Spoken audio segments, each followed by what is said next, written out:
നമസ്കാരം, real news. Kinalur Thachampoyil ചങ്ങാതിക്കൂട്ടം കൂട്ടായ്മയുടെ ദശവാർഷികാഘോഷം വിവിധ പരിപാടികളോടെ നടന്നു. പരിപാടിയുടെ ഭാഗമായി പനങ്ങാട് ഫാമിലി ഹെൽത്ത് സെന്ററിന് 2 ലക്ഷം രൂപ വില വരുന്ന മെഡിക്കൽ ഉപകരണം സമർപ്പിച്ചു.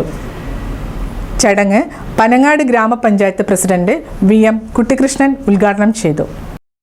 കഴിഞ്ഞ 10 വർഷമായി കിനാലൂർ തച്ചമ്പൊയിൽ കേന്ദ്രീകരിച്ച് പ്രവർത്തിച്ചു വരുന്ന ചങ്ങാതിക്കൂട്ടം കൂട്ടായ്മയുടെ ദശവാർഷികാഘോഷം വിവിധ പരിപാടികളോടെയാണ് സംഘടിപ്പിച്ചത്. പരിപാടി പനങ്ങാട് ഗ്രാമപഞ്ചായത്ത് പ്രസിഡന്റ് VM കുട്ടിക്കൃഷ്ണൻ ഉദ്ഘാടനം ചെയ്തു. ആഘോഷത്തിൻ്റെ ഭാഗമായി പനങ്ങാട് ഫാമിലി ഹെൽത്ത് സെൻ്ററിന് 2 ലക്ഷം രൂപ വില വരുന്ന മെഡിക്കൽ ഉപകരണം സമർപ്പിച്ചു.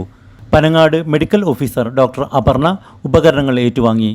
ചെയർമാൻ VM സാലിഹ് ചടങ്ങിൽ അധ്യക്ഷനായി.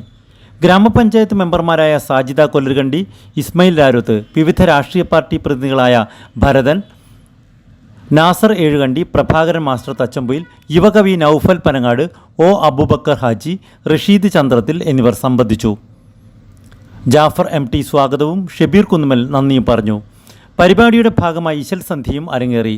വയനാട് ദുരന്തത്തിൽ സേവനം ചെയ്ത ചങ്ങാതിക്കൂട്ടം പ്രവർത്തകരെ ചടങ്ങിൽ വെച്ച് ആദരിച്ചു. ആംബുലൻസ് സർവീസ്, രോഗികൾക്കും അവശത അനുഭവിക്കുന്നവർക്കുമുള്ള സഹായം തുടങ്ങിയ നിരവധി സേവന പ്രവർത്തനങ്ങളാണ് ചങ്ങാതിക്കൂട്ടം കൂട്ടായ്മയ്ക്ക് കീഴിൽ നടന്നുവരുന്നത്.